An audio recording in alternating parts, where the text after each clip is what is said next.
What the Heck's your source for Warhammer Underworlds in under 30 deep, very deep cuts. Today, I'm your host, Phil, and joining me is our entire crew on perhaps the first episode with all of the hosts. Is that correct? Since saying goodbye to Diachasm, I think. Yeah, that is. Yeah. Yeah, okay, so not it's been the a hot first, second, but it's been a rare. while. It's rare. Point Very is, it's rare. rare. Yeah. the Very stars have rare. aligned, the end is nigh. Yeah. Witness us. The seals are broken. Be prepared, but there's a good reason for it, and the reason is the Trashfire tournament has finalized. We played all the games, and we are ready to talk about it today. Pretty excited to be able to close this chapter of a very interesting and very difficult, I guess I would say, deck building exercise. It was fun, but man, you can end up with some weird stuff, and we sure did. Yeah. But before we get into that, we got a number of different things that we need to get through. And to give you a little bit of context about when we're recording, Wyrdhollow is out. It's been out for a little while. We're now sort of in between releases. We know that there's another release coming sort of maybe soon, because we've seen some of the models and cards for it already. The Headsman Hunt, right? Curse. Headsman's Curse. That's right. So they should be coming fairly soon. And then we have a starter box, which is the first starter box we've had in, what has it been, 3 years? I think the current one with the Storm of Celestis and Wraith Creepers came out during Diachasm, didn't it? It did. Yeah. So it's been a hot second. Definitely due for an update. Yeah. Either way, that's sort of where we are. In between, a little bit in limbo. We know some stuff's coming. Feels good to have more stuff coming, although we haven't had Wyrdhollow for all that long. So it's a little... lots of stuff. Spoiled for choice. Indeed. Yeah. But let's get into our normal topics before we run down Trashfire. Community shoutouts. Gents, what community shoutouts do you have? Anybody? I'll go with the obvious one. Sleeks Bowl, thank you and or damn you for this. Yeah, what's the opposite of thank you? For coming up with this suggestion that's making up a good chunk of this episode. And that was this fondly called Trashfire tournament that we did, where we took listener submissions for truly out there / shocking deck lists or deck building ideas, and put it out. Obviously, I think everybody at this point on the that listens knows that Sleeks Bowl's got his own blog, and you should check that out. And if you can think of something terrible to suggest for him to do, go for it. Yeah. And anybody else? Anything else? Yeah, I'll jump in. So Fish Mode, you'll spot him on the Discords, has spun up his own blog called Spent Glory. And that one is focused on new player resources, community growth tips, and the Seattle area underworld scene in general. It's the front page of his blog is actually a landing page for anybody in the Seattle area, as well as links to date, he has 3 articles out, all covering ways to help grow your community and introduce people to the game. Definitely recommend the read.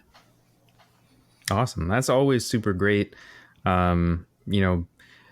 Sometimes I feel like it can be hard as enfranchised players to remember that there's a lot of people still new, still joining the game that maybe you don't want like down in the trenches, nitty gritty content where they're just like, I'm just trying to get in like a grasp of how this game works. Yeah. So really cool to have people who are willing to take on that mantle, put out a lot of new player content, And just in general, having a whole bunch of new people making content is really awesome to see.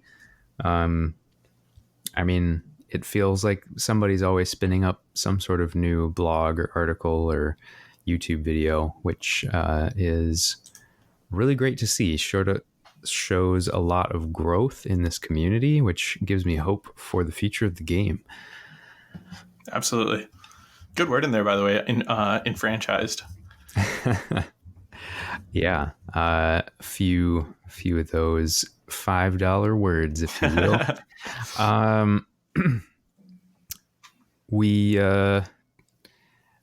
probably don't need to stop on our what the hex is going on with us, because we just wrapped 2 tournaments, and we've got a whole bunch. Have a whole episode telling what the hex has been going on with us. Yeah, you kind of know. Hasn't been that long. I know we don't need to cover it right now, but I do know some folks have been getting some paint on stuff. It'll be cool if we can get some photos of those up in the Discord. So for folks who are already there or folks who have not joined and want to see what we've been painting, I'm sure there'll be some photos there fairly soon. So feel free to drop on by, take a gander. Spoilers. I'm not in that group. Oh my Me God, neither. say it isn't so. Whoa. All right. But unless anybody else has anything super pressing that they need to say, shall we dive into the dumpster of the Trashfire tournament? Is it still on fire? Are we still going in?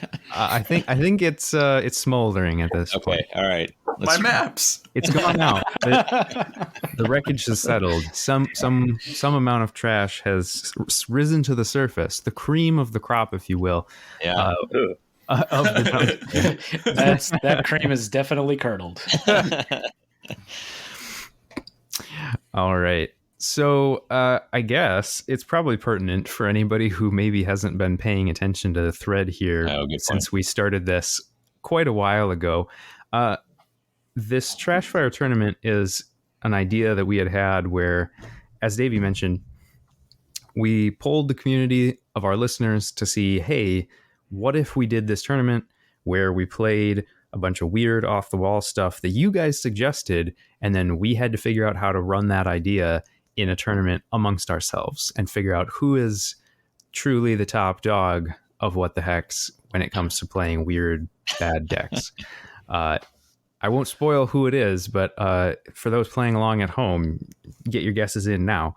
Or maybe listen to what decks we have and then get your guesses in. Sure. You might want to decide based on what we were playing. But so all of these were deck ideas from individual community members. We built them up to what we thought fit the spirit of the theme and the tournament, and then each of us played each other's decks in a best of one match. So if dice were really horrible to us, then we just had to live with that. But it was fun. So we will quickly go through the decks because we don't want to take too long on each one of these since there are 5 of us. But for each of you, things to think about when I ask you, what was the theme that you were assigned and what did you build on a very high level and why?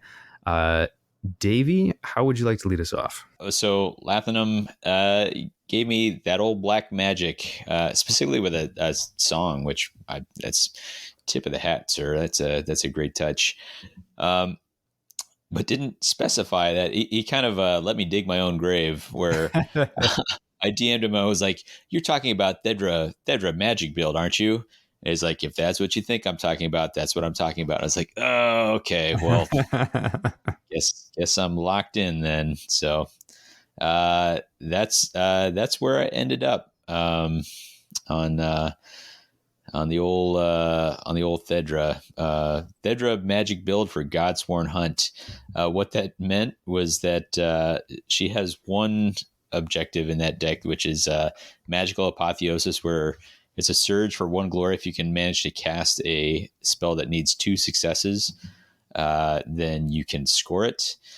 The deck comes with 2 spells that need 2 successes, both on double channels. So I take that objective, both those.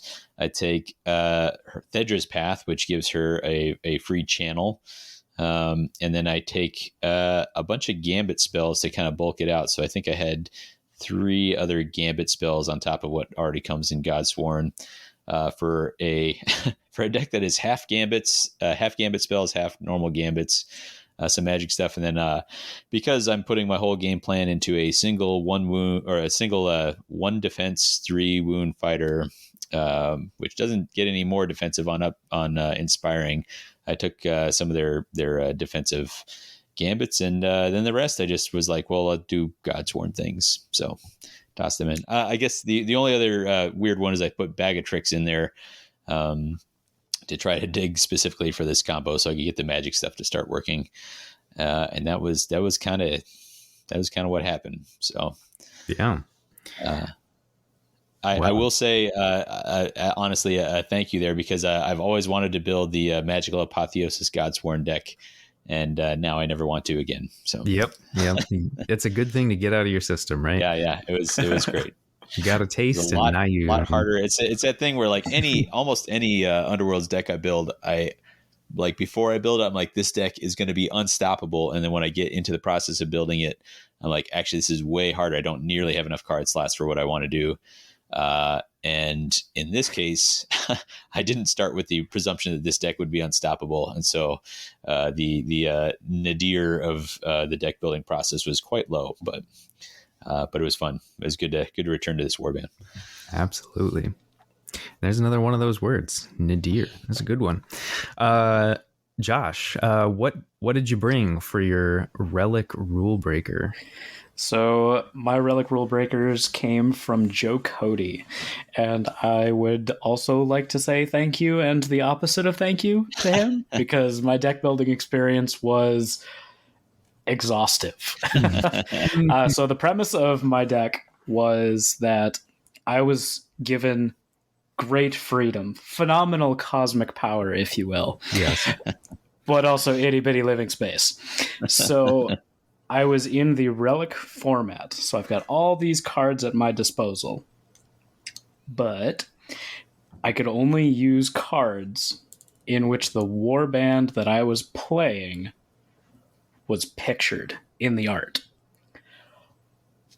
So in order to build any deck, I had to first choose a warband, go on Underworld's DB, filter through cards by hand, because there's no search based on That's right. I didn't even think about keywords. No art search. So I had to go manually through each card, check it if it had that warband, move along. Basically, I just added anything with the warbands in question to a deck, and then filtered from there.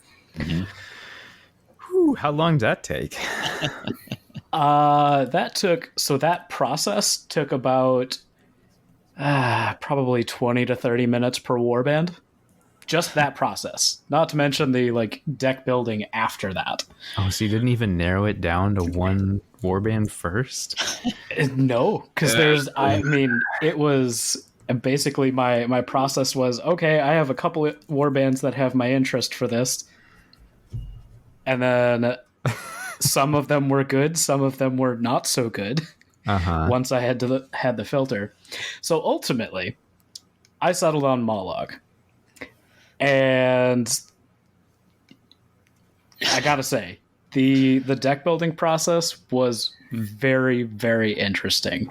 Yeah. And it kind of reinforced a little bit of love for the Nemesis format, because it was a small pocket of cards that I had to work with in addition to the Warbands deck. And that was it was a lot of fun. I do, however, regret my choices in Warband, because after the deck building process and into the first game, I realized very quickly that my strategy was bonk with Mollog. And that was it. It's interesting on the selection process. The older the warband that you take, the more universals are going to be available, right? Right. But conversely, an old war like Mollog has a pretty awful rivals deck. Like he doesn't have a functional faction rivals deck, right? Because Not at all. Correct. it's short, and then a ton of those are given over to like, hey, do these cool things with the squigs, and you're like, what are you talking about? the who now? Like Poor kid. yeah. So we'll talk about some of these. I was really entertained when we were playing to see the cards coming out. I'm like, I don't even remember what that card is, so. I think that somewhere down the line there may be a whole tournament based on that sort of theme. The Relic Rulebreaker, everybody does it, sort of thing. So that would be pretty. I think that would be a lot of fun. No Mollog, right? I mean, yeah, maybe. There's got to be a gatekeeper somewhere. Well, then we draft for Mollog. Do a draft for your warband and then have to build from here. Now, one thing I will add is one thing I was not expecting was there was very little card art in Beastgrave and Dire Chasm from warbands that weren't released in that era. So, like, there was... If I wasn't looking for a warband from that time period, they pretty much didn't exist. So there was this, like, big gap in seasons 3 and 4 where it was just like, okay, and I can skip to Harrow Deep and continue looking. Yeah. I almost thought that would be a trend, but then we started seeing, like, season 1 people show up again, so I don't know who makes those decisions, but it would certainly be an interesting thing to keep track of going forward. Mm-hmm. All right. Well, with that trolley nonsense out of the way, Brian, what'd you build? Yeah, so I had Turret Vortemis as given to me by Anders, and I actually reached out to Anders beforehand. I was like, all right, coach, like, what's the game plan here? What's your vision? Because I have next to no experience with eyes, only playing against them and either believing they are where they're at or just getting spanked by Davy with them. So I was just like, I'm not familiar with this. I want to know kind of like if he has experience with eyes and what he has envisioned. If there's like a particular combo he's looking to pull off, I want to know that and fulfill that. And in our discussion, not to belittle the idea, but it kind of came down to, I just want them to be good. And I was like, okay, like I hear that because there was a bunch of like taking the good cards like Contest of Equals and Great Strength and a lot of the staples that in most championship decks. And I knew that Josh had a tall order of trying to assemble a deck with just the card art. And so I was like, it's Trashfire. I'm not going to like try and bring a swole Eyes of Nine to the Trashfire. And so I'm like, I'm just going to adhere to Turret Vortemis, what as it says on the tin. I'm going to bring all the magic stuff, all of the objective cards to reward myself for successfully casting magic, and try and soup up Vortemis's ranged magic damage as much as I can. So I didn't want to like lean into just hitting people and casting stick. And so I wanted to actually cast like his lightning bolt ability. I should have brought some good cards.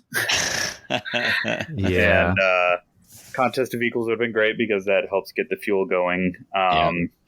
Being able to turret with Vortemis, once he's inspired, takes him up to 2 damage. And that should have been the goal. Yeah, get that boy inspired. Yeah. For the turret. So basically I built my deck, again, trying to emphasize and maximize his damage output. But I missed putting in an ignition system. So I'll talk about that during the games. All right.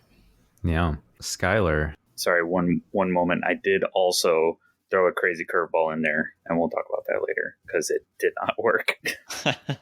Yes, indeed. Yeah, so mine dovetails conversationally really nice off of Brian's segment there, because so what I was given was Blackpowder's maps by our our Sleeks Bowl host, the guy with the plan, but not with the map. That was me. I was assigned the maps. So when deck building, one of the first things I realized was that everybody was running Night Vault or Shadespire or Warbands. Night Vault, I think, actually across the board. So as the only person with a Harrow Deep Warband or anything past season 2 at all, I was like, I think I might have an advantage here just off of my Warband alone. So this is where I was going with dovetailing off of Brian. Classic Blackpowder OP conversation. We've all had it many a time. Oh yeah. So because we were all building decks to fight each other with, none of us were checking in with each other to see where our power levels should be at. So I was trying to bring like my pool down. And I definitely failed Blackpowder. We'll get to that in the games. So I ended up coming in. Deck building was a blast here. I came in with 3 criteria to build out a card pool, and then I built my deck from there. So a card, to make it into the card pool, had to meet one of 3 criteria. It either A, had to feature Blackpowder's crew, so that was his whole Rivals deck, and then any other cards that kind of had that Relic Rulebreaker going on, but within Championship. And, they're new enough where all their cards are, within the Championship 2-year pool there. So that was criteria 1. 2 was that if I could justify it as part of the map, like mindset, the theme here. For example, I ran Not Lost, because they can't be lost. They're bringing maps. And then the third criteria was maps. All of the maps. In fact, I forced myself to include every single one of them. I didn't got a single one. I was like, nope, that's the base. We're starting there. So what that ended up meaning, for those at home, there are 6 maps in the game. So I had 4 spots for upgrades outside of maps, but there's also a compass. So I had to bring that, leaving me with Troggoth Grease, Tiny Braggart, and Hardy Scout as my only upgrades there. And Hardy Scout was brought in to give me access to Fearsome Fortress. So just because you have a map doesn't mean the path ahead isn't dangerous. You go check over there for us. And then what are all these maps about? What are we looking for? Well, I think we're looking for some great gains. Oh my god. So that made it in.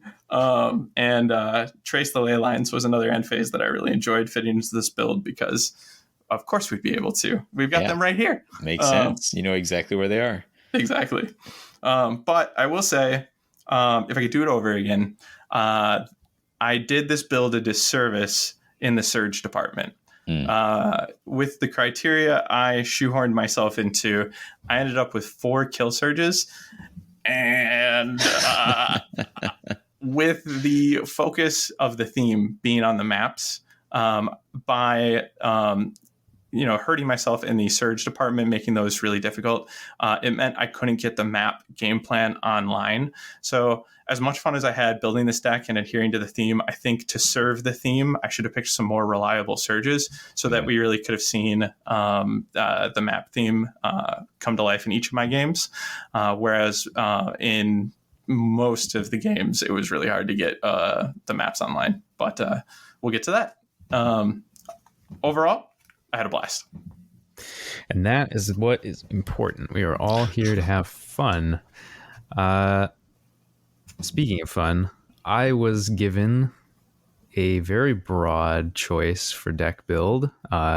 Vault's Mysterium, which is just 1 card. So I basically took that to mean you should try and build around this card and include lots of spellcasting. So yeah, I think we joked about how like you would just take the most busted like Gnarl Spirit Pack deck and just like play 9 Gambits and then Vault's Mysterium in there and just never use it.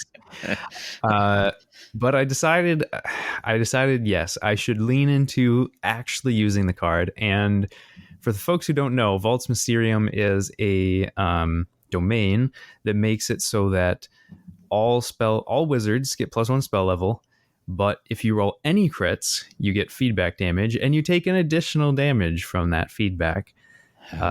So it's very dangerous to cast spells with Vault's Mysterium in play.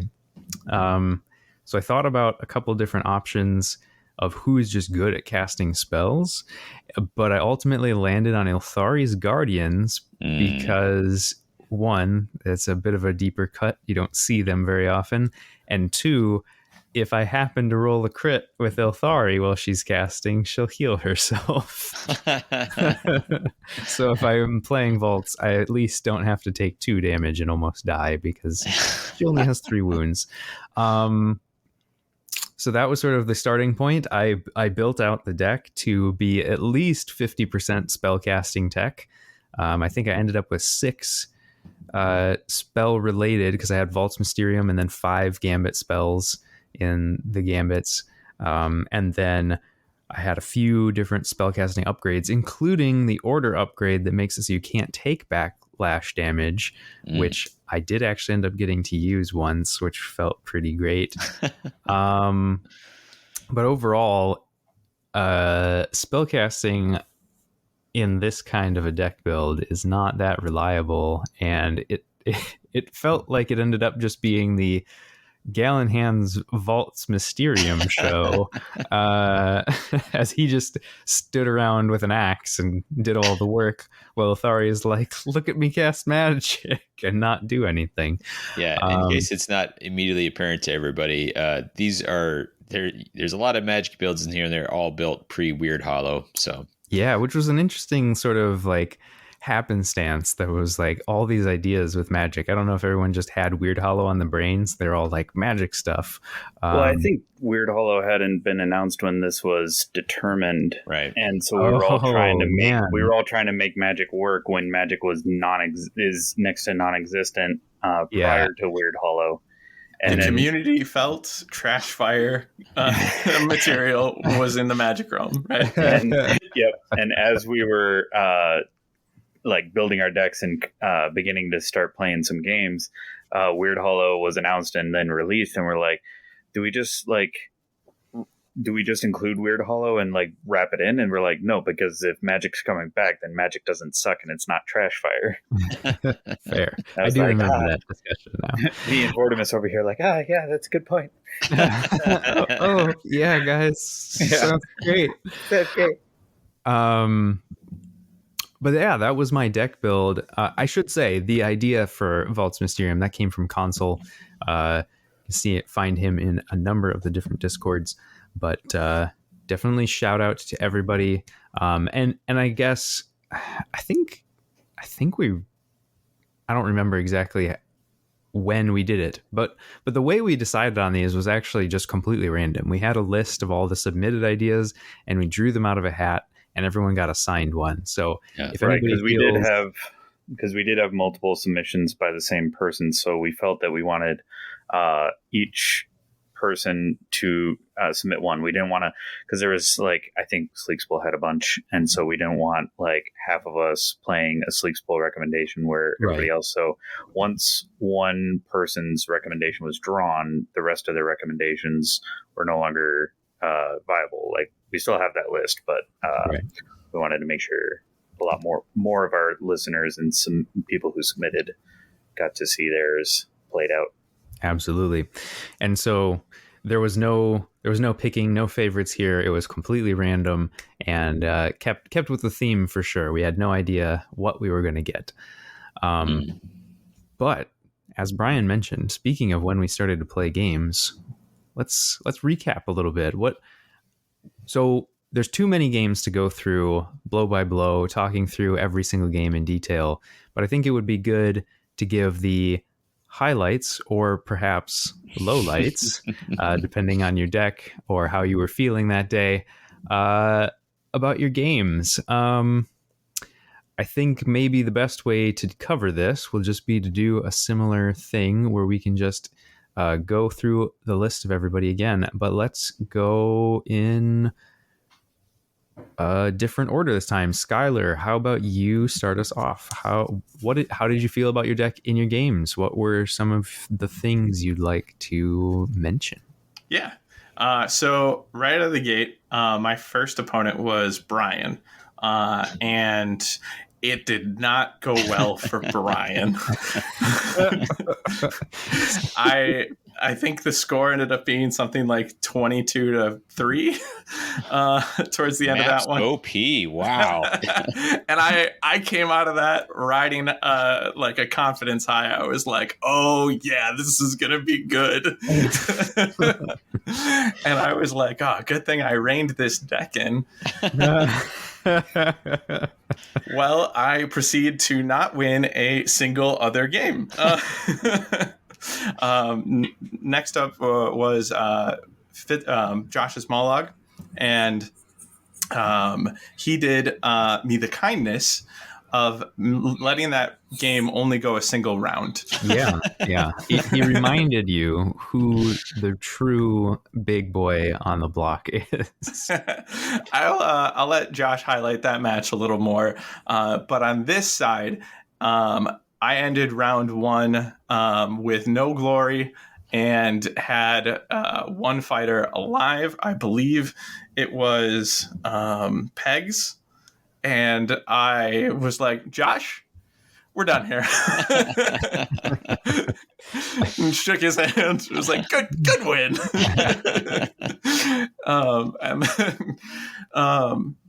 Next up was Phil. And lastly was Davy. So Phil's game.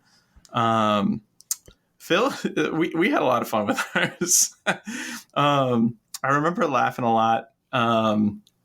I do remember that you still, like, I don't remember how close it was. You definitely took it. But I will say, it started closer than it ended. Yeah. Things went downhill for you after some dice in round two. Yeah. Well, I will say a card highlight that I remember from that match was I had included Grievous Gyre in this deck. And I think this card has play with Blackpowder outside of Trashfire, because I really like that. So, it lets you react to a friendly fighter's range 1 or range 2 attack action.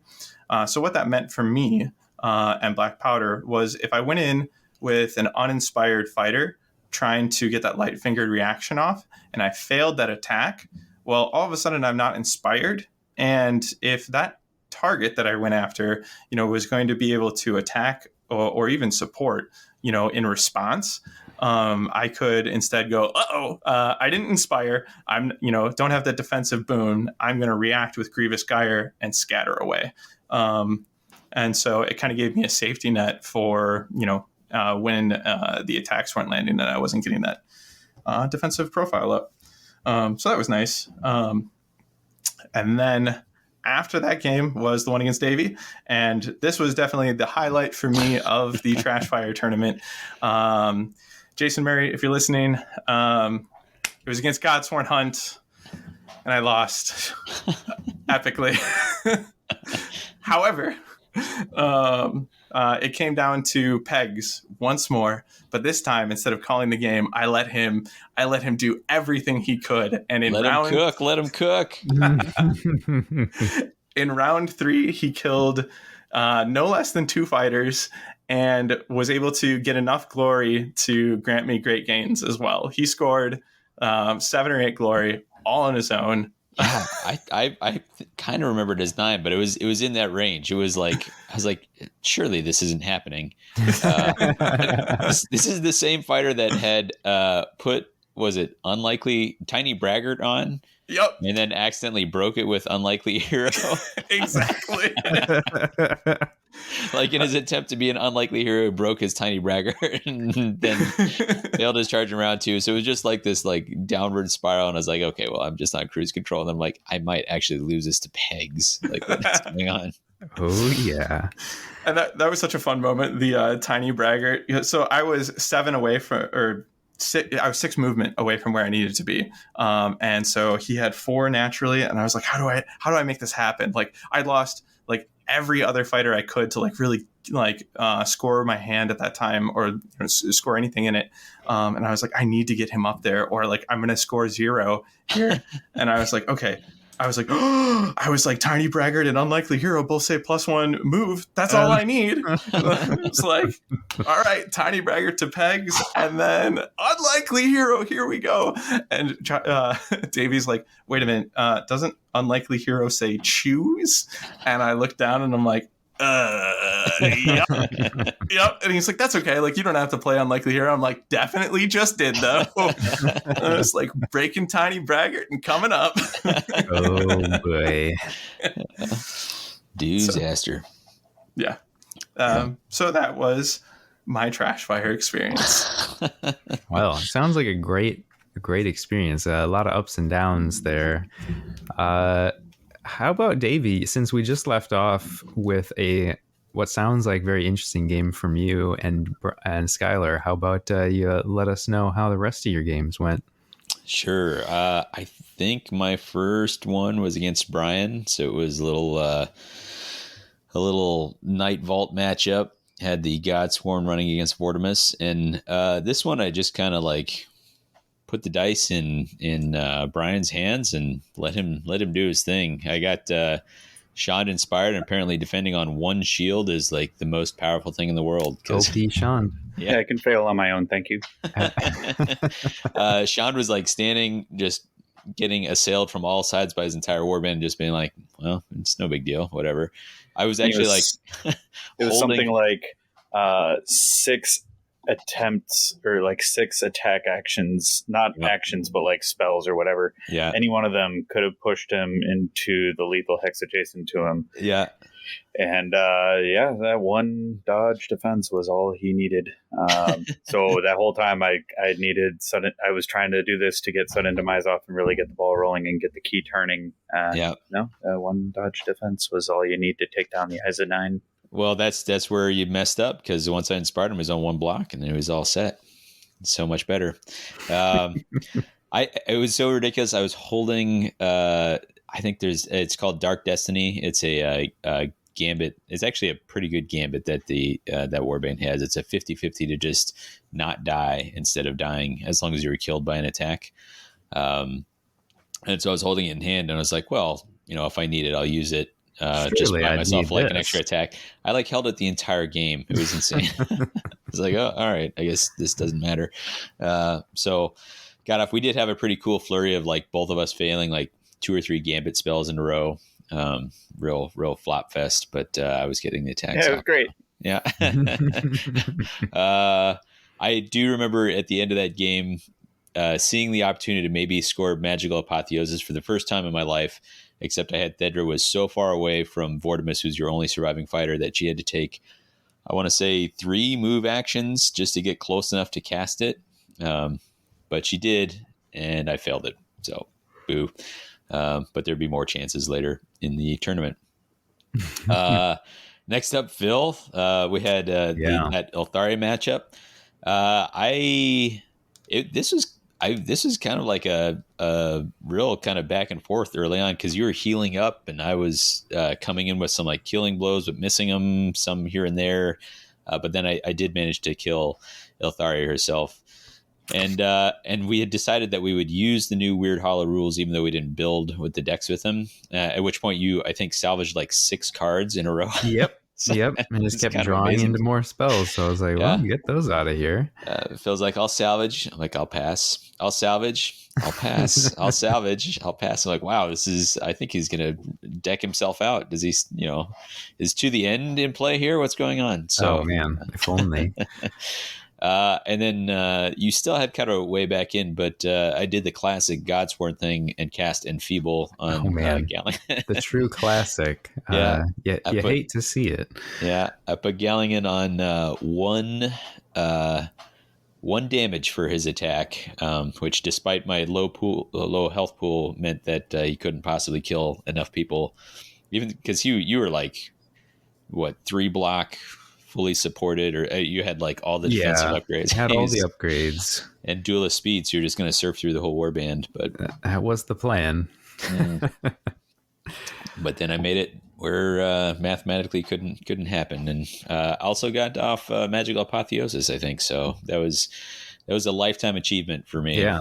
Achievement unlocked. Probably never have to play the warband ever again, right?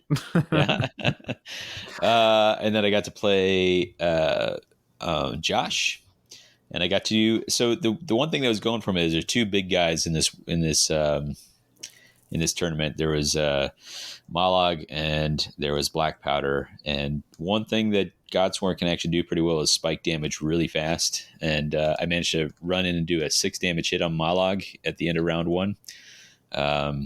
And so Mollog was staggering around with 1 health left, and kind of writing was on the wall from there. So that was cool. And then you already heard about the game against Blackpowder. Blackpowder also went down. I think I killed Blackpowder in my 2nd activation. So I'm fairly confident it was your 2nd activation as well. I did not expect you to spike that much damage that quickly. Yeah, I javelined with Jagathra, and then and that got me Branching Fate because it's a perfect roll.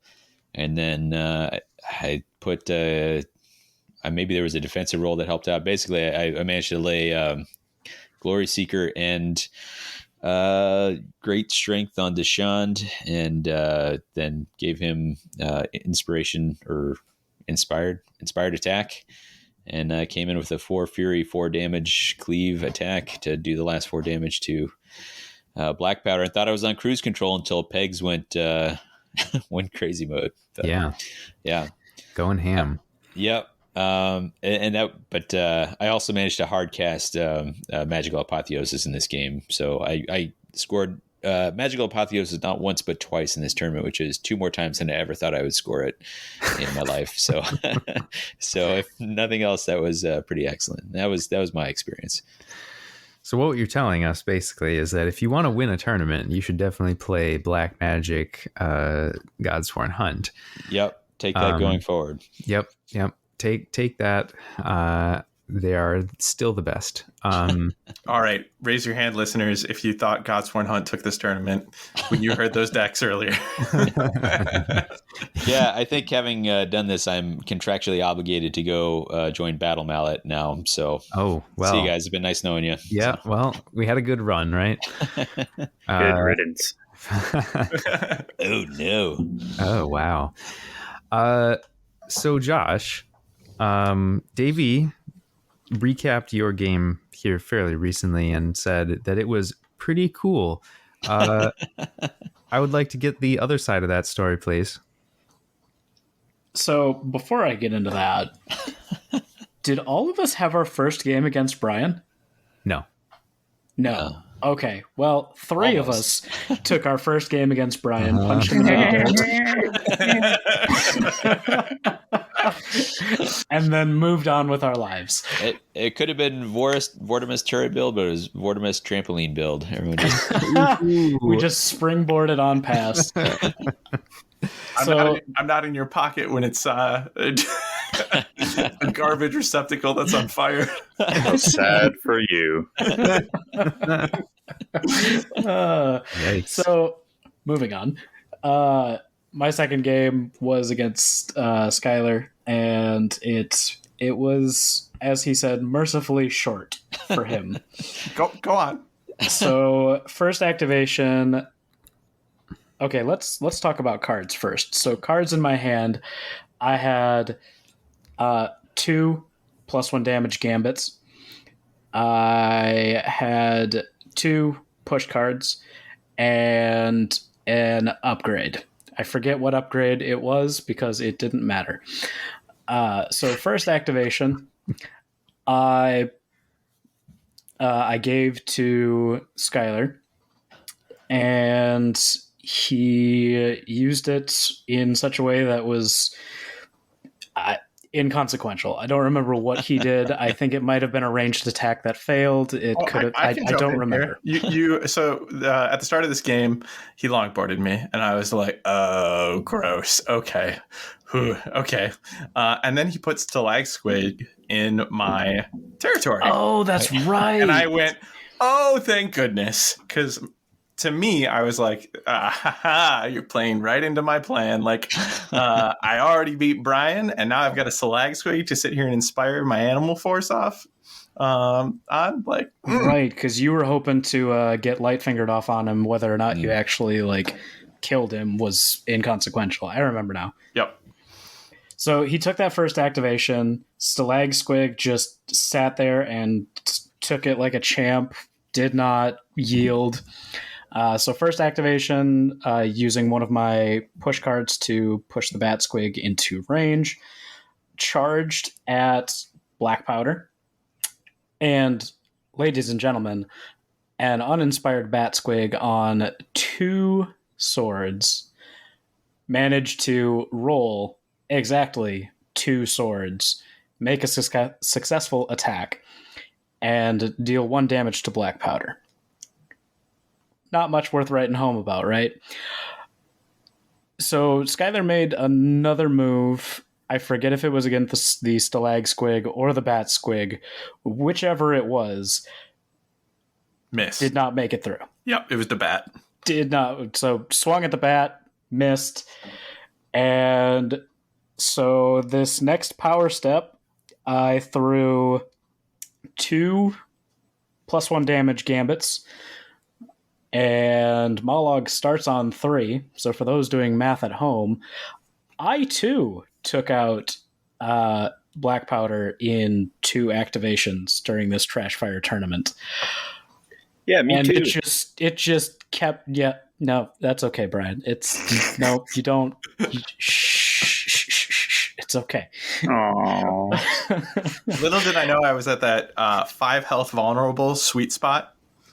Yeah, just bad positioning. You should know better. Yeah, don't leave yourself on 5 health. Come on. Second activation.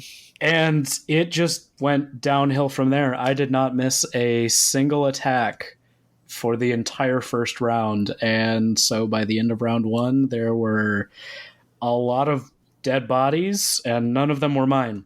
Activation 3 was a scything attack that took 2 out. It was... Oof. Yep. Yikes. It was well, when you've got a bunch of uninspired 2 wound fighters on 1 dodge, you do a scything attack. Because not only did he have that plus damage in hand to flex up to 5, he also had a push to push into range 2 so that he'd have Mollog just not even moved yet. Yep. It was a combination of a very rude opening hand, some very rude dice, and a mercifully quick single round. and an apology to me afterwards. Well, oh my god, that was kind of the like. I don't want to say the highlight, but just the like epitome of, oh my god, what have I done with this deck? Yeah. Skyler, was this your second game? Yes, it was. Wow, what a roller coaster for you. Yeah. Up, down, Dude. Sideways, and then just but I too was humbled by Davy. Because I moved on to my third game with Davy, and it was also mercifully short. I think, he said we took me down 6 wounds in the first 2 or 3 activations. And it was just, turns out when your entire game plan revolves around Mollog, either you go real ham or real dead, real fast. Yeah, I think after the first activation of round 2, you had Spite Shroom way in the back because you longboarded me. So if Spite Shroom spent every activation running at me, he might get there before the game ended. Yep, with his stumpy little shroom feet. Yeah. So that was how that game went. And then I think my fourth and favorite game was against Phil. So it was a little tilted in my direction just because the Mollog bonk thing happened, but Phil had just enough defensive tricks to keep him at bay. It actually made me kind of think through the actions.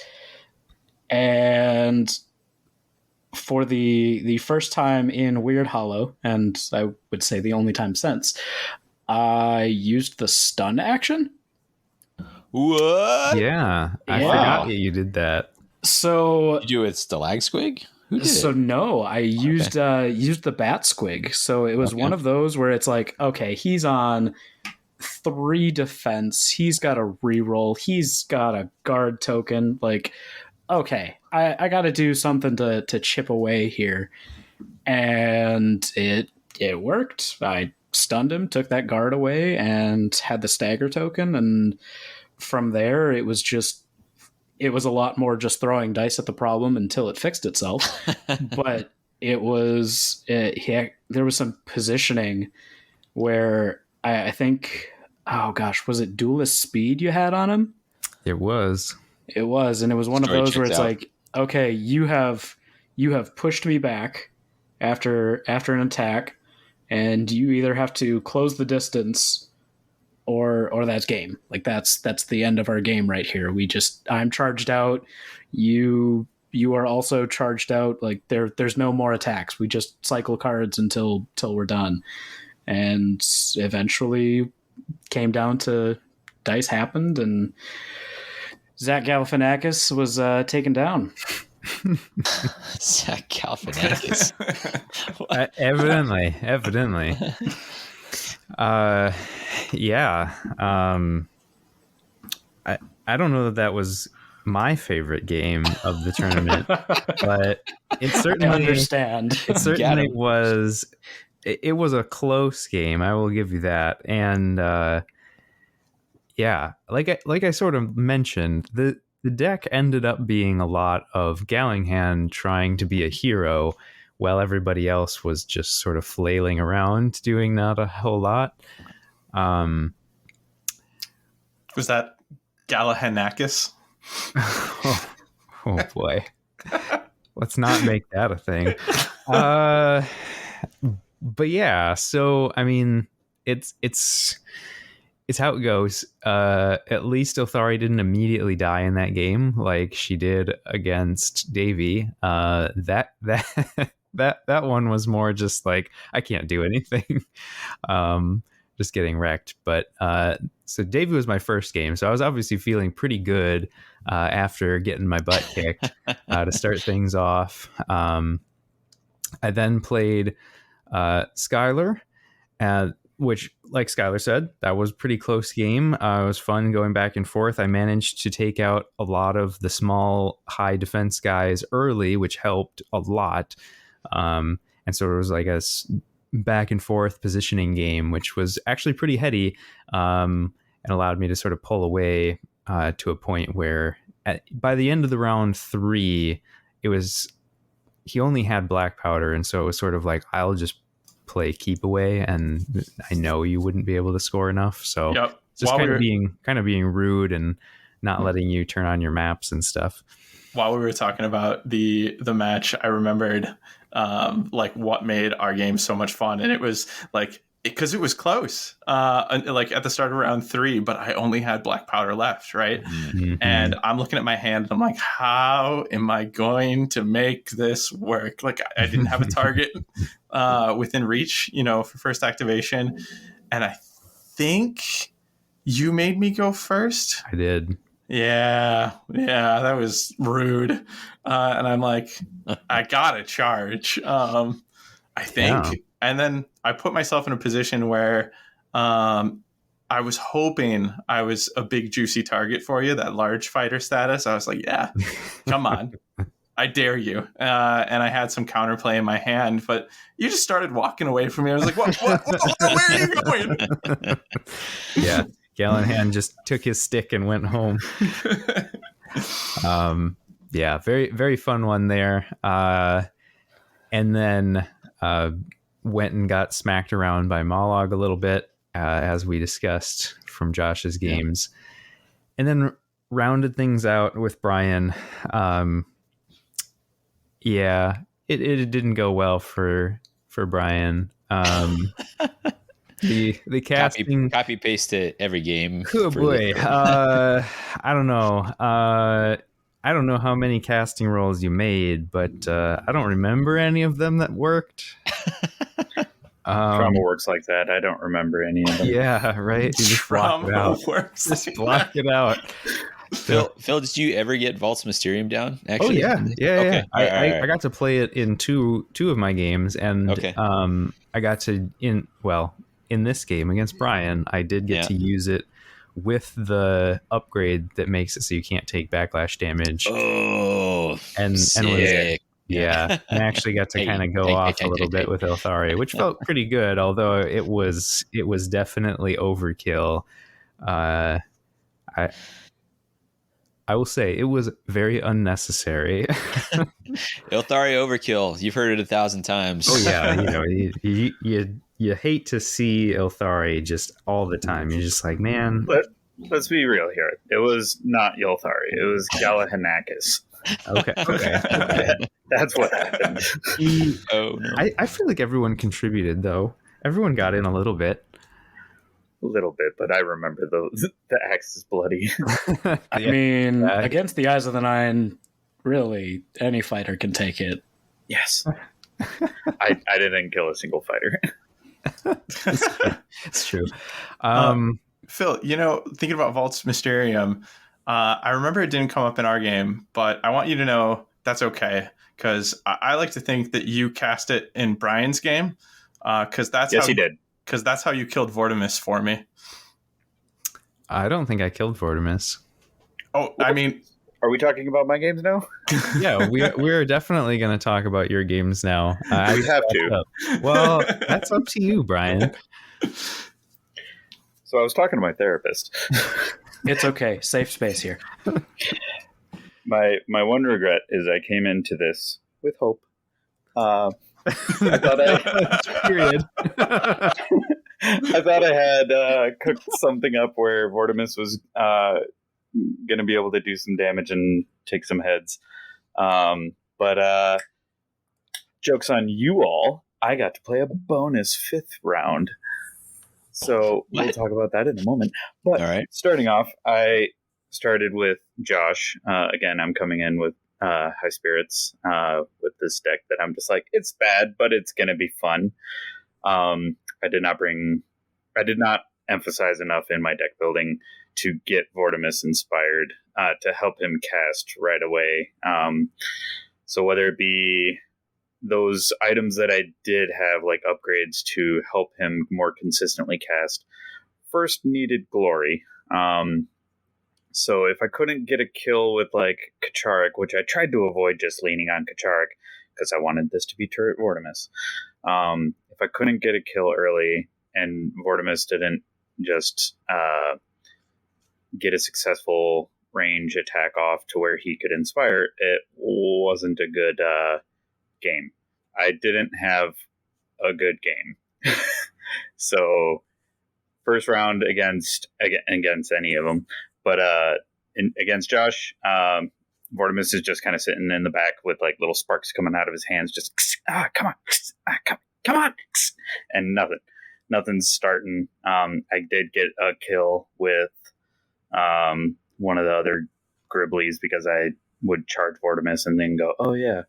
And so I think I killed Stalagasquig, and then it was extremely frustrating because the quirk that I had built into my deck was I brought Penumbral Key and Penumbral Lock and Open the Waking Gate? Open the Waking Gate, yes. 3 Glory Surge. 3 Glory Surge is cute.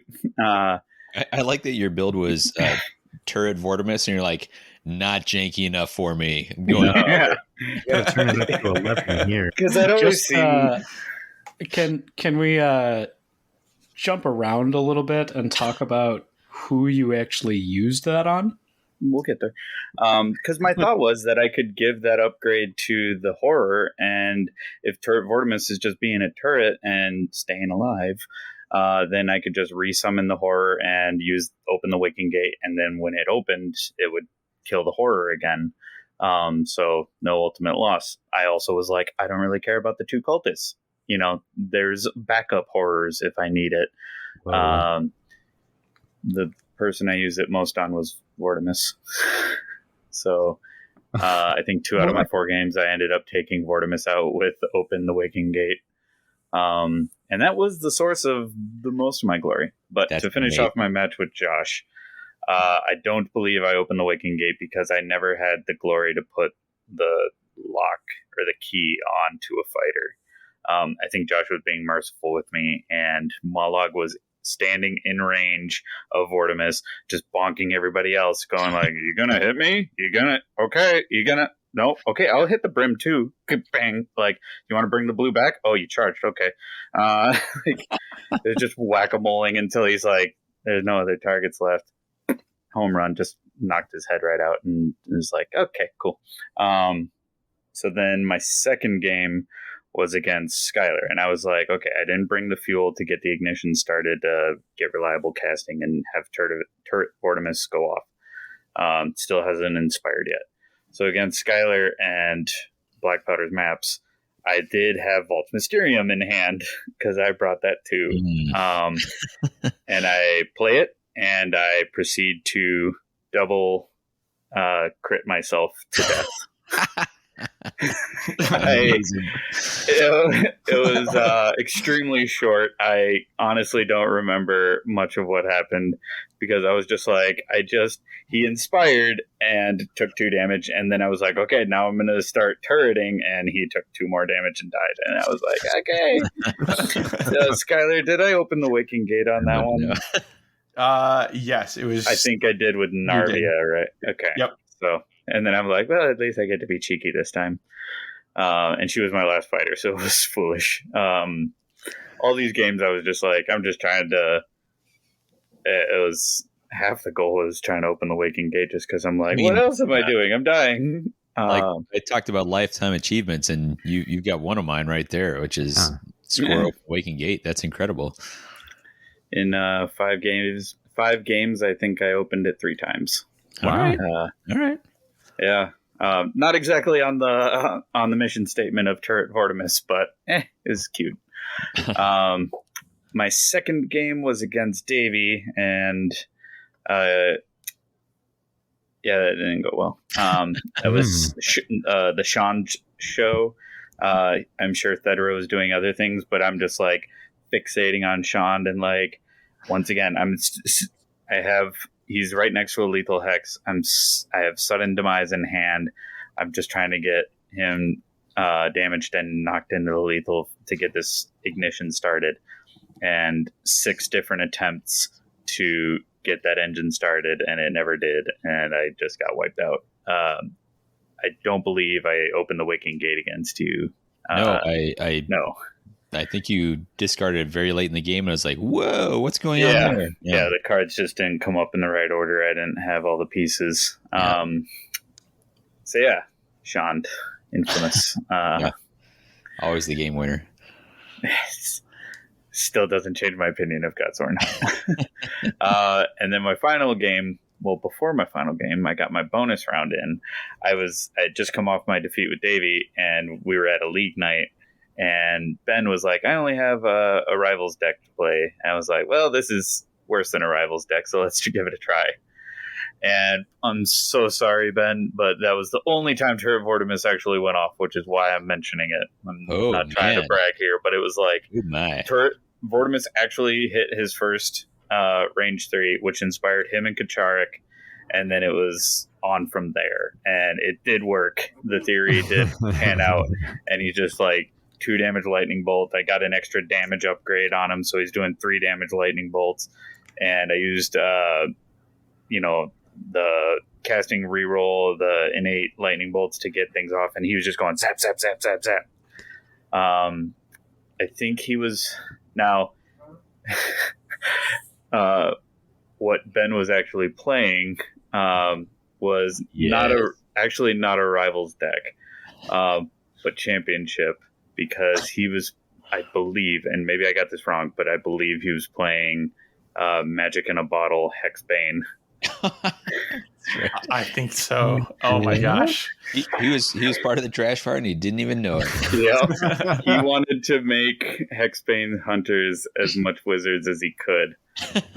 So he brought all of the like spell abilities that didn't require casting, that were just like, you know, throwing a potion out of a bottle and just seeing what happened. And I think that the Magic like Zinch wanted me to smite that because he couldn't get nearly anything off. Meanwhile, Vortemis was just going off. So don't mean to brag, but it was like the deck did work when Vortemis could actually hit and get the ball rolling. But that was the only game I won, and it wasn't part of the Trashfire tournament. It was me in despondency going like, Ben's like, I got a bad deck I could play against you. And I was like, good, mine's really bad. I'll take anything. Yeah. 20% I think I ended up with like, works every time. yeah, I ended up with like 15 plus glory or something. But yeah. Something about the juxtaposition of the witch hunters running spells in a bottle just brought glee to Ben, and he was like, I'm doing this. I think he just wanted to be a blasphemer. Like, it was hilarious. And my objective deck was going off because it was predicated on successful casting, and it was like all my other games I couldn't do that because I couldn't even get Vortemis to inspire. So for my final game, it was against Phil and the Yolthari's Guardians, and it was back to what's the ED Vortemis just couldn't perform, and Galahanekis is just standing there walloping my fighters. Yeah, they say it happens to 1 in 3. And that was I was just like, let's just get this over with. Yeah. So in hindsight, I would have brought good cards. Contest of Equals would have been great because I would have been rolling a lot of failed results, and just having my opponent roll a dice to see could have been something to get my glory train going. But sorry, Anders, I couldn't make Eyes of the Nine good, but at the same time, we do have good Eyes of the Nine now. It's called Effluence. All hail the Queen. Vortemis is dead to me. He's now being added to my Age of Sigmar armies. I will not play him again. Will. All right. Let us know. For those keeping score at home, Brian has never played Eyes of the Nine before, so this sweet summer child took up the mantle and is now getting his full bout of trauma. I completely discredited how much effort you attempted to give after our match. I was like, they're so bad. He's like, oh yeah, no, that's what I had to like try and reason with and wrestle with, and they're bad. I was like, I didn't realize how long you had given them a shot. Like, I never would have put up with that. And the worst part of that warband is you forget parts of why they're bad. Mm-hmm. Like, I remember in our game, you reminded me that, or maybe it was one with Davy when we were summoning the blues is a whole action. Summoning the blue is a whole action. And I was like, oh, right. Yeah. I remember how much I hate this warband. They don't even spawn. Like, you have to spend an activation to get your fighter on the board. Yep. Here's the thing, Josh. Brian has only played 6 games with Eyes of the Nine. What he doesn't know, if he plays 3 more, that's when you graduate. You will see everything. Never going to happen. Speaking of, not going to happen. Hey guys, how many times has Davy beaten you with Eyes? So many. It's not really that many. I think it was just the one really time. that many, but it just takes one. He's beaten all of us with Eyes at least Brian one. and Skyler both get their rears handed to them by Davy's Eyes. It was the one time. Played it. Brian, was the Brian one beat me the time, last time I fresh- brought out eyes. He knocked me down with eyes. Trauma might work differently for me. I just keep replaying that one in my head. Well, That's why it I was think because there it were so was many. it was because our first back to the store after COVID, and he brought eyes out. We were like, oh, ha, ha. What else did you bring? Like, what did you really We've bring? fallen. He's like, well, now it's eyes. It's just eyes. Yeah. All right. Yeah. But on the whole, that is all the games. I would say that this was a very successful experiment. Yes. I think it's something I would be interested in doing again, although I would definitely want to wait a while before I did it again. Yeah. Here's an idea. Drafting. Like if the listener base puts together a card pool and we draft, 5 of us draft. Ooh, Brian, wow. what are you doing? Man. I think folks. we'll look at a similar thing at another milestone episode, whether Yeah. that be 150 or something so like too. that. I think it was a ton of fun. I can say on my own behalf, like I laughed as much during these games as I have in any Oh yeah. any I game mean, I've played of Underworlds. It was really, and just I mean, we joked We about laughed. I being cried. awful. I danced like Brian wasn't watching, but it was fun to like dig into cards that you haven't seen. And I joked about like, Josh having to explain what that card was, because he'd say, I'm playing this. I'm like, I know I was alive when this card existed in the card pool, but I have no idea what it does. I have no memory of this card. Exactly. And it was just a really fun way to go back through. So I think something like this, I love the idea. Very much appreciative to Sleeks Bowl and the rest of our listeners for making it possible, because that was kind of a treat to us. It came at a difficult time for us because there was Wyrdhollow dropping and all that sort of thing, and so it took us longer to accomplish than we would have liked. But I'm really glad we got to do it, and I thought it was great for us to do as a team as well. yeah. Absolutely. Definitely. And to jump in there, it was a fun exercise in finding different ways to engage in a game, right? Like, Yes. Yep. we were all on board with this, and like because of that, like it fueled this fun, creative approach that was completely different, than how we normally engage with this game. And when you can break up the way that you normally engage with a game, that's usually a really rewarding experience. Yeah. Make it so it's not just all about W's and L's, and try to do a thing that's different that you probably would never actually do otherwise, because you don't want to just lose all your games if you're playing in like tournaments and stuff. For sure. So yeah. And I learned that Blackpowder, his range 3 shot that takes ammo, Yeah. when he's inspired, there's more to it than on his uninspired side. Who knew that? Like that ammo ability. Like I don't know if knows that. if anybody else gets into this habit, but like if I see a block of text that like I think I know, like the illusion text, anytime they sneak like another way to break that illusion in, or another criteria, like additional piece of that card into the illusion text, I'll overlook it. Right here. The ammo ability changes on the backside, and you can spend 2 swag counters. And if you do choose to spend 2 for the shot instead of 1, it gets ensnare. Whoa, what a bargain. Oh, I had no idea. Davey knew the whole time. Hey, with how easy compared to previously, light fingering into swag was.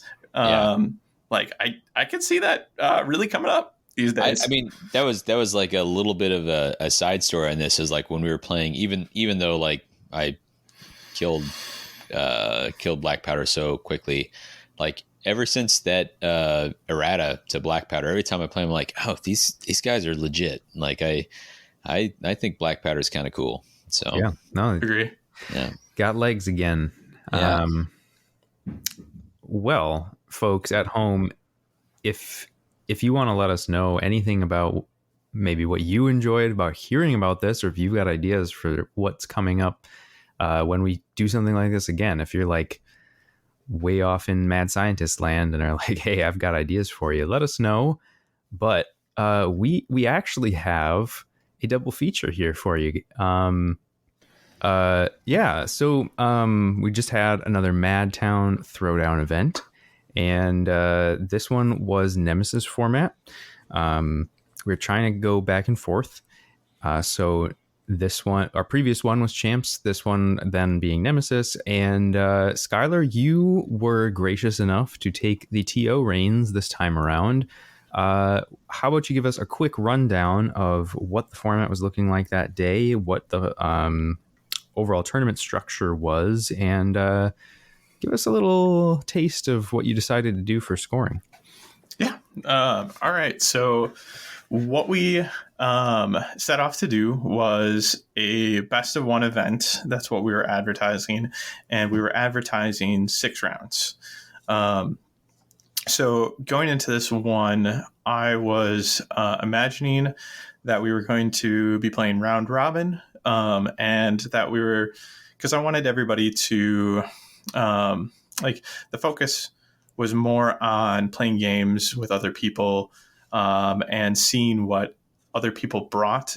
So not only getting to experience the Nemesis decks that people tailored for the event and experiencing as many of them as you could, but also seeing how your deck fared against them and getting our community interacting with each other. So that was kind of the goal, opposed to a bracket where, pretty quickly you could figure out, whether or not you were in the running, because, leading up to that one undefeated player, and then, trying to vie for places underneath first versus, it's just not always as engaging. And for a one-day event, for something like this, I thought it was important to just kind of promote as much engagement as possible. So when we started out the day, there were only 6 participants, which is okay. Happy to run an event with 6 people. Everybody there was happy to be there. Everybody had a great time. It did mean that we weren't able to run 6 rounds, because a round robin in this scenario was 5 games. But it did mean that absolutely everyone there got to play absolutely everyone else. So that was a plus in my mind. And from a scoring standpoint, I wanted to do something creative to kind of push that engagement again and make you feel like you're in the running the whole time. And to do that, I focused on, like, we had to set up good tiebreakers, because there might not be a single undefeated person. So I knew glory differential was going to matter. And I've never loved glory differential. The first time I really had an awesome experience with glory differential was WTC. And how WTC, or World Team Championship Tournament, which I got to take place or be a part of for the What the Heck's team for that, how they did it was they broke it into tiers. So it was a best of 3 format. So if you won your series in 2 games, you got, I can't quite remember. I think it was like 16 points for that. Yeah. Because then if you won it in 3, that was 13 points. If you had a true tie at the end, that was 10 points. So in these games, you're always vying for a total of 20 points. And the only 4 points of that was glory differential. So like if you won your game in 2, you got 16 points, and then an amount of glory would get you 1 point. It was like up to 7, I think. And then 8 to a number was 2 points, and so on, until I think it was like 25 plus was, or 20 something plus was 4 points. So that just kind of creates a picture in your mind. And interacting with that tiered glory differential system was a blast, because what it did in my mind was it set these incremental goals for you, where even if a game was going badly, you could try your best to shut somebody out of those extra glory differential points. And so, of course, in traditional glory differential, that's there. But it almost like elevates it, highlights it when it's these incremental goals. And okay, if I can just keep them from breaching that number, then I can keep their points down one. And on the flip side, it looks like I'm gonna be up tier 1 in glory differential. If I can just squeeze out 2 more glory points, I can bump up to that tier 2 and get those 2 points. So I wanted to emulate that for our event, so that glory differential was a little more meaningful and a little more fun to interact with, and then to help people feel still in the running. What I did as well was I experimented with dropping each player's worst game for them. So that's the opponent will still get their score for that game. So if you had like a -4 glory differential that game, which was the most or the least that you could have in the glory differential category, that -4 would get dropped for you, but that +4 would go into your opponent's score for the end of the tournament. And then how I set those tiers up, because it was best of 1 instead of best of 3, was I did you got 1 tiebreaker point if you had 0 to 4 glory over your opponent, 2 tiebreaker points for 5 to 9, 3 for 10 to 14, and then 4 points for 15 glory and up, because this is best of 1, this is Nemesis, so I wanted to keep that threshold high, but not too high. 20 plus would have been really out of reach there. It worked out really well too, kind of tailoring this down, because the framework ended up being sets of 5, right? So people could know, like, okay, up until I get to 5, I'm at 1. And then 5 to 9 is 2, 10. So it was those sets of 5 made it easier to track for people who were engaging with this concept for the first time. And I, as a tournament organizer, I thought the system was an absolute blast to admin, right? I saw people fighting every round as hard as they could. People, come out of a bad game and they'd be like, "Oh, okay, like that's okay. That's the game I'm going to drop. Like I don't have to worry about that game. I can put that out of mind onto the next one." So it seemed successful on my side. I'm really curious to hear how you four describe interacting with it, because it's one thing to be the TO in the situation, and another to be the players. Well, I will say that I think the best compliment for the system could possibly be that going into the final round of the day, everybody theoretically was still in it for winning the tournament. Because of the scoring system, if somebody had a particularly really good game to end the day and whoever was in the lead had a really bad game, it just worked out that like anybody could have still won the tournament on the final round. It really came down to the scoring and tiebreakers, which not actually something we're used to seeing in a lot of Underworlds tournaments.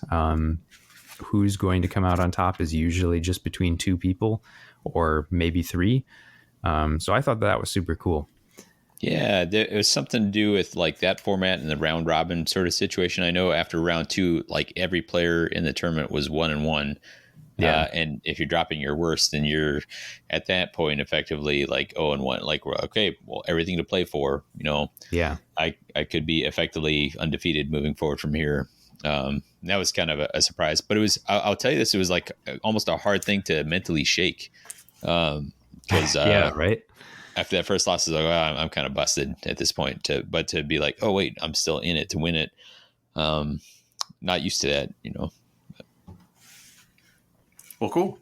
Like I said, it was an absolute blast to run, and it came down. I won't spoil the results yet, but it came down to that glory differential and tiebreakers at the end.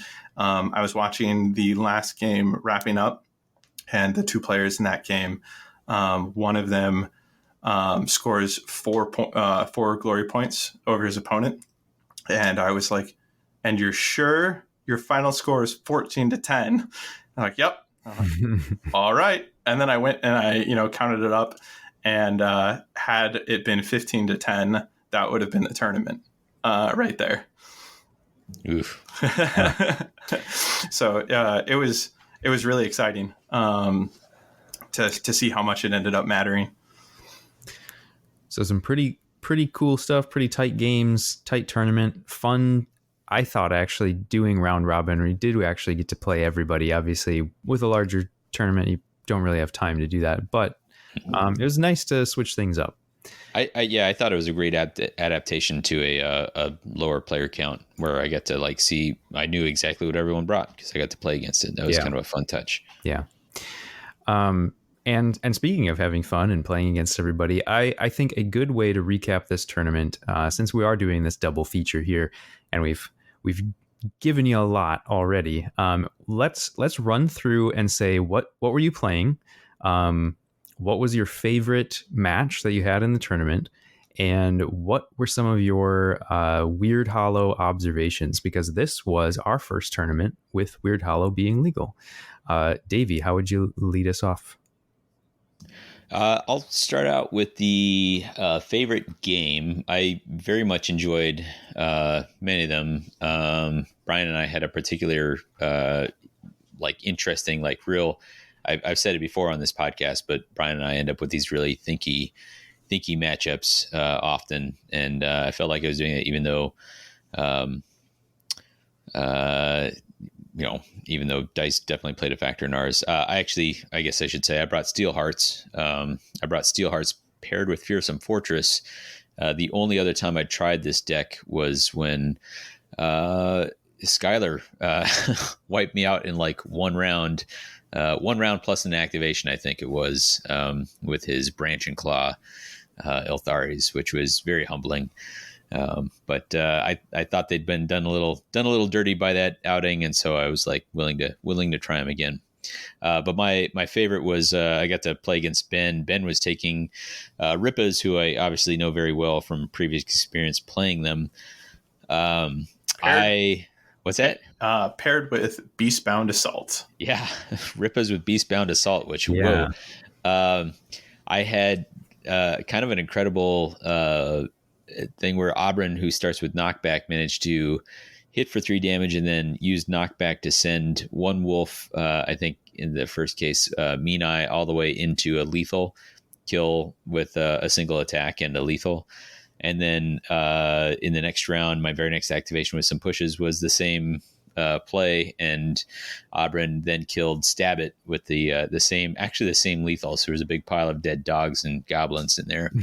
And so I had all 3 of my fighters, a couple of them inspired, standing in a stack, that sort of Fearsome Fortress formation you see where there's a bunch of features next to each other. I'm like, oh man, I got this on lock. I'm in such a good position. And then Rippa charged in, killed one guy with a bite, or with a sword attack, and another guy with a bite, and I was down to one fighter. So we had Rippa versus Severin, and they both had reaction. He was doing Furious Reprisal. I had Fatal Riposte, and so we were attacking and reacting and attacking and reacting and attacking, and it was just this kind of amazing. We were both on 5 health but vulnerable because we'd done so much damage to each other. So it was kind of amazing. I did actually end up winning, but there was 1 health left on the entire board after that game, and that was pretty amazing. So very much enjoyed that. My observations on Wyrdhollow, I like it. I got to play Ephelim's twice. I've now, my last 3 games against Ephelim, I have put a lot of energy into trying to deny Ephelim her Inspire, and trying to deny Ephelim her extra casting ability, either shoving her away from her horrors so she can't get that extra level.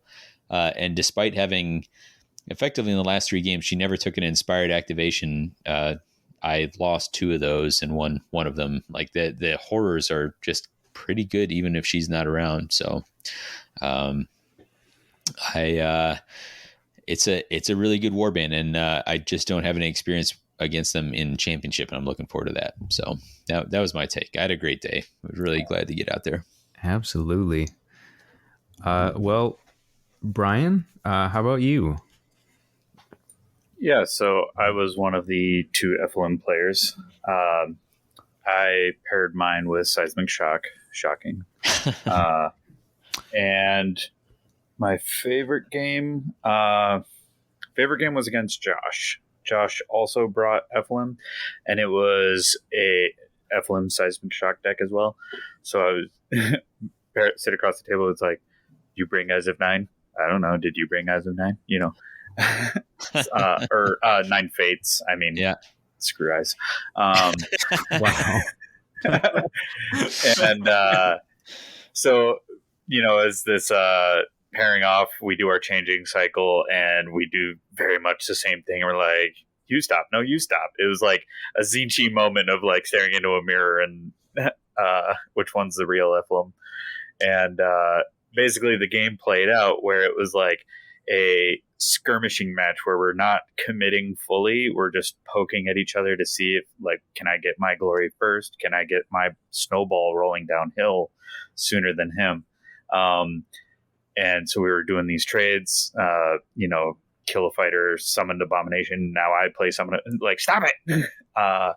And ultimately I think I had an activation where Josh had 3 of his fighters clumped up. I threw Flame Spooler, got his AoE off, and caused a damage and to spawn I think, and basically ended up killing 1 fighter during the round, and the other one expired because of the warp token that was causing damage later. And so then with going into round 3, 2 of his fighters had died. 1 Stairfish had already been killed and then respawned, and then I killed again. So it was like, then I fully had the ball on my side and rolling. So round 3, it was really great back and forth for 2 rounds, and then I think round 3 I had it. But it was really fun. We're going to be like comparing and contrasting our FLM strats going forward. Overall, Wyrdhollow, I think FLM's is really strong. I've gotten a match with them in championship now. They're going to be something to look out for. I don't think they certainly can get steamrolled. I had 2 matches during the tournament against Rippers and Mad Mop, and both of them rolled me because I couldn't castle quickly or hard enough. And so the FLMs are not unbeatable, but it is certainly a challenging prospect to dive into their territory and get through them. And they have really reliable end phase scoring. So I think they're going to be the warband that I'm like sticking to going forward for the time being. But I think Wyrdhollow is in a really good place because not only do we obviously had Gnarlwood aggro before, now we also have spells and a lot of really interesting decks to work with now, with Toxic Terrors, Seismic Shock, and a new one going forward. So I think we have a lot more interesting meta now, and I'm ignited with excitement. Absolutely. Josh is our other Zinchian player for the day. How was your tournament? Yeah, my tournament was pretty good. I have to say the memorable moments for me were also my game against Repas. It was very interesting. He kind of sat down across the table and was like, I brought them with Beastbound Assault. And I was like, oh, okay. I was very excited to see what he had in mind because it was a pairing that I hadn't even considered, and he played it pretty well. It was also really cathartic for me because I won that matchup. And in the Adepticon tournament, I played easily the 2 fastest games that I have ever played of Underworlds. Literally both games combined were shorter than any single game I have ever played. Is this outside of Trashfire? Or? No, this was, or excuse me, no. yes, that was including Trashfire. Okay. Both games were like lightning fast. We were both playing really, but that's neither here nor there. But so that was a little bit of a cathartic round, and I think personally that game was the best that I played of the day. I did a really good job of positioning his fighters so that once he was charged out, he had nothing but really bad choices. So great game on that part. And then in addition to the positioning, the dice were just not working out for him. So it was just a very, very one-sided game in that regard. I'd like to jump in here about Ben real quick. So Ben is one of our local mad scientists, and he will let theme dictate a build, and he shows up every week, like without miss too, like every week, to just have fun interacting with this game. And he succeeds at that every week. And always these creative builds. And when he was prepping for this tournament, he said, I'm going to be competitive for this one. Like I'm not just going to, show up with where the wind takes me, kind of like how, he lightning in a bottle, Hexbane. Yep, exactly. Right. Which is how he normally interacts with the game. And he's like, no, I really think I've got something with this Beastbound Assault Rippers build. And he was excited, and listening to him talk about the build, I think there's something to it. Yeah. So, he is an absolute pleasure to play Underworlds with. He actually takes our best sportsman ship award at this event. We're never going to be able to get best sportsman if he's on. No, it's so frustrating. It's a problem, but we'd all have to be on our best behavior. That's for sure. Right. Brian's gonna Tanya Harding him for the best sportsman. Don't laugh. You don't know that. I know now that there's one. actually going to be some competition between him and Jazz. Yeah. Ooh, yeah. Get Ooh. the tournament. There we go. Well, August can't come soon enough. Was there a Wyrdhollow observation that you made? Oh, right. I was talking. So the Wyrdhollow observations I had, obviously with Eflum, I got 2 scoops of that. I don't have a championship game under my belt with them, so I can't really speak to how they're doing with that. I've had more Nemesis games since then with the same combination, and it's strong. I've been pretty consistently, not every game, but a lot of the games, scoring 20 plus glory, even if I've got like only 1 or 2 fighters left.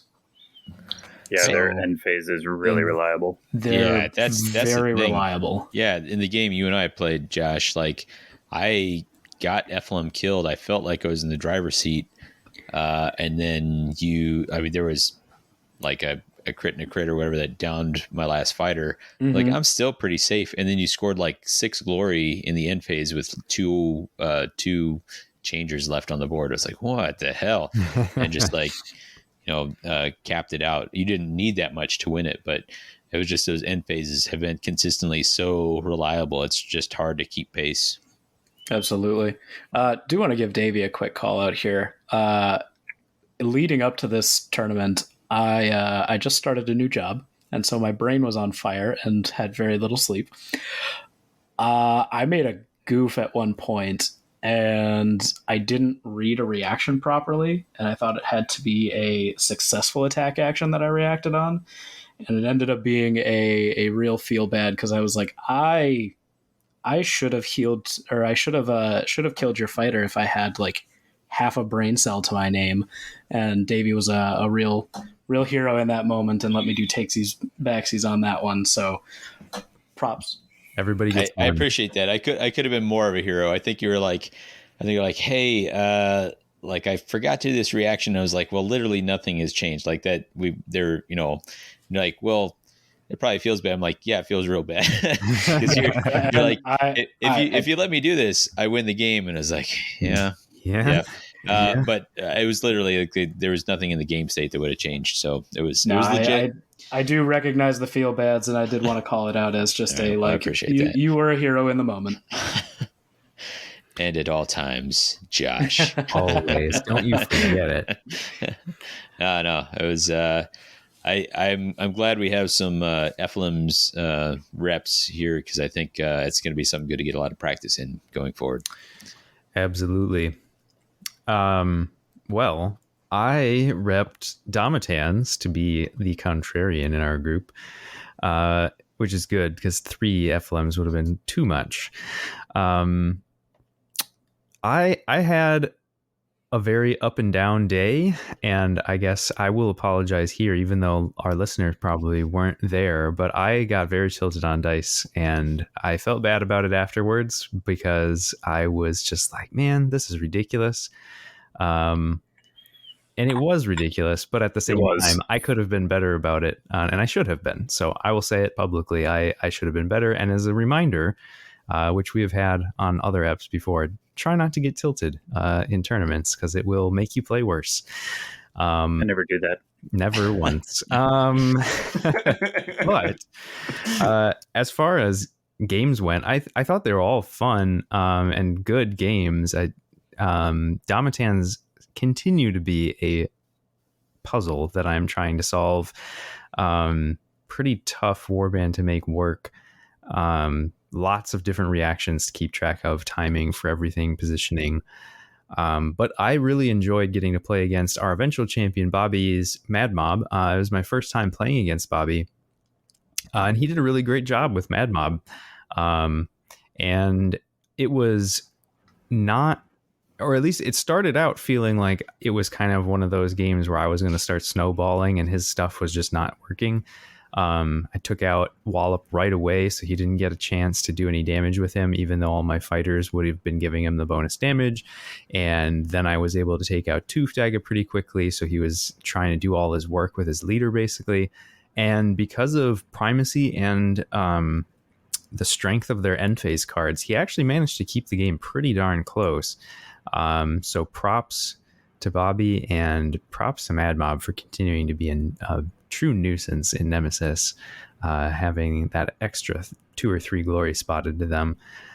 In terms of Wyrdhollow observations, I would certainly say that in Nemesis, if you're playing out of the box for Wyrdhollow, Ephelims is the way to go. It is really rough trying to make a 3-fighter warband work that has so much going on in Nemesis, where your card pool is so limited. I potentially didn't do myself any favors.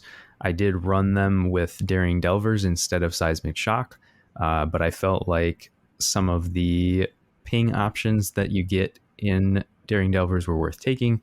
And I am certainly looking forward to trying some more championship builds with Damatans, just to see if having a wider card pool gives them a bit more consistency. But I think that wraps us up for the day. It was a great tournament despite the size. I would certainly say for anybody who is trying to run their own tournaments, don't be afraid of just running a tournament for, a handful of people. It can still be a really fun day. And you can use it to grow. There was certainly people, at least one person anyway, who came by and was like, oh, I didn't even know people played Underworlds here. I've got stuff. And like in my local area, nobody plays. And so yeah, when you run an event on a Saturday or a Sunday, even people are usually going to the game store, and Saturdays usually are drop days. So there was plenty of people going in there to buy new stuff and swinging by, seeing us play. And so that eyeballs on Underworlds helps. Absolutely. Well, that was a lot. Back-to-back tournament coverage. Any other thoughts before we close this one out? Yeah, I'd like to jump in with another shout out to Bobby. for taking the tournament. His Mad Mob was paired with Tooth and Claw. And what I want to focus on in this shout out real quick is Bobby at this point had been playing Underworlds for a month. When he got introduced to this game, it was invigorating for me as somebody watching somebody else fall in love with the game that I fell in love with, that grabbed me and continues to hold on to me, to watch him just be absolutely delighted and intrigued by the mechanics and just completely caught up in them. And that was a month of just sprinting. Like, he quickly found ways to play games online and was playing games online, asking people for games. And he's a good friend of mine, so he was messaging me, asking me about cards that he was fitting into his build, and all sorts of things.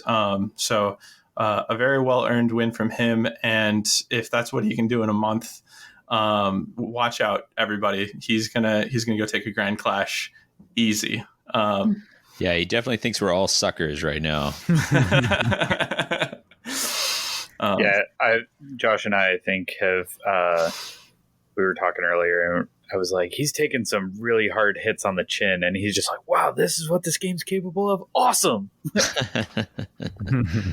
Absolutely. That enthusiasm. Yeah, he's been a great sport too. Yeah, he was one of my wins on the day, and at the end of the event, I said congrats, and I was starting to walk, and I was like, hey, are you going to be out next week? I was like, whatever and he's like, because bring that same warband. I want that rematch. And he wanted to try it again. Like, that was a cool vibe. Yeah. Agree. And I've got one more shout out to make, and that's to Davy, who took our best painted that day. We have pictures of his curse breakers. We should definitely link them. Not curse breakers. My bad. Champions. I'm so sorry. Steelheart's champions. You're right. And you've got white armor going on there, and it looks real good. Thanks, man. That's your second warband with white armor, right? Yeah, I did Far Striders first in that color scheme, and then did it again on Steel Hearts. Maybe we'll have to see those Far Striders again soon. Maybe so. So a well-earned focal point there. Oh gosh, the cards that they choose for alt art for Golden Demon and now the upcoming Best Sportsmanship. Do you guys see that? There's two cards in the Wyrdhollow OP kit now to hand out. One alt art for Best Sports and one for Best Art.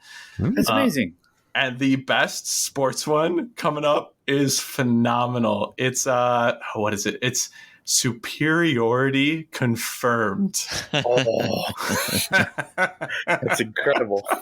And like the original art, I believe, has Kagra like stomping down on a skeleton head, right? So in this one, somebody's like falling off a cliff, and you, the hero, the person with this card, are reaching your hand down to them like, no, okay, I gotcha. That's amazing. You wouldn't survive without me. That's amazing. So looking forward to many more Best Sports alt cards. And gonna try I'm never gonna get one of those. Gonna try to kneecap Ben a couple of times here. All right. Well, I think that'll do it for this episode. If you'd like to let us know anything about what your thoughts on either of our tournaments, stuff you've been seeing with Wyrdhollow that you thought was fun, cool, otherwise, ideas you got for upcoming, off the wall stuff like our Trashfire tournament, you can get in touch with us at WTHcast and whatthehexcast@gmail.com. If you'd like to check out any of the other Mortal Realms content, head on over to themortalrealms.com and check out all the other shows in our podcast network. We've got stuff covering the Age of Sigmar lore. We've got stuff covering Dog's Warcry, and we've got Path to Story, which is a Path to Glory podcast. If you are in the area, we already have our next Madtown Throwdown on the books. So it's going to be in August. The date is the 13th? 13th. All right, got it. First try. It is a Saturday or Sunday? Sunday. It is a Sunday. Right. It's going to be championship format. So we'll try to get the word out to everybody everywhere we can so that people have time to prepare. It does take a little more time, I feel like, to prep a good champs deck. So yeah, if you're around or if you feel like traveling, feel free to come and hang out with us. We'll be at Noble Knight Games on August 13th.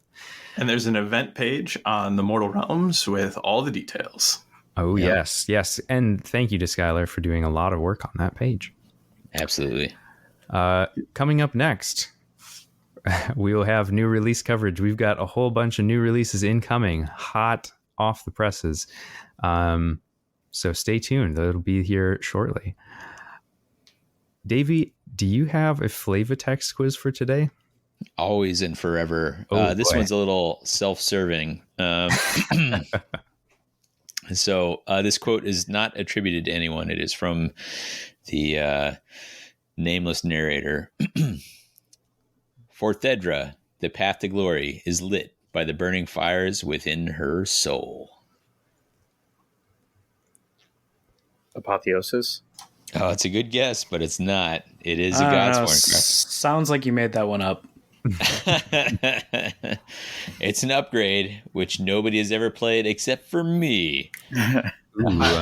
I don't know if I'm going to be able to forgive you for picking a Godsworn Hunt card for this. Self-serving indeed. It's Thedra's Path, boys. Ooh. Yeah. Oh, of course. Of course. I would have known that if I ever read their cards. Oh, yeah, that's right. You guys all started after they even were I read them. at their very highest high point. Well, I took I them, own them. to our one and only Rivals Plus tournament yeah. running Illusions, and I'll never do it again. Well, anyway, for your next Flavatext quiz, you can email me to ask what it is. You can get me at davy@battle_mallet.com. So. And a recommended listening for the folks out there. Yeah, this is a rare combo between band name and track name. This is All the Dark Horses by Trashcan Sinatras. How in the world did you find What a combo. The Trashcan Sinatras, it's a cool little Scottish band. Got started back in '86. We got some stuff worth scoping out. some deep? How did you find this and also have history on them? Davey, what are you? How I'm much a musical whiplash omnivore. do you get listening to this playlist? Oh yeah, I mean, you need to put a neck brace on before you listen to this playlist. I really want to see a conversation on oddball music between you and our friend Marty. Okay. Have you ever heard of a hurdy-gurdy? Yeah. No, of course you have. It's that little like crank run musical instrument. Indeed it is. Yeah, I think I got one under the table here. No, I don't. I believed it. I think we've done enough here for what the heck's. I've been Davy. It's Phil. And I've been Skyler. This is Brian. And I've been Josh.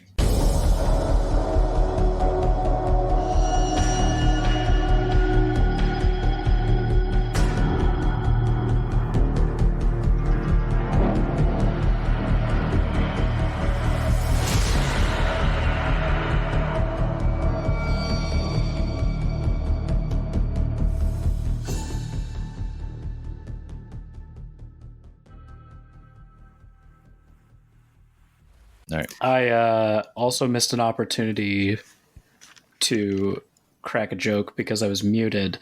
Oh, That warband has legs, except for yeah. pegs. Peg legs. Pegs only has one. I wish you could have jumped in on that. Yeah. You just give me fuel for the after credits. Well, since For those that have listened to this long, for the after credits bloopers, I am sorry. I will try to do better with my jokes, and also worse. Oh, I'm Thank going to you. include that without the joke now. Congratulations. I've played myself. Yeah. Walked right into that one. Guys, are you ready? Are you ready for a back-to-back tournament recap? Hello, bloopers. Yeah, right. Hello, bloopers, my old friend.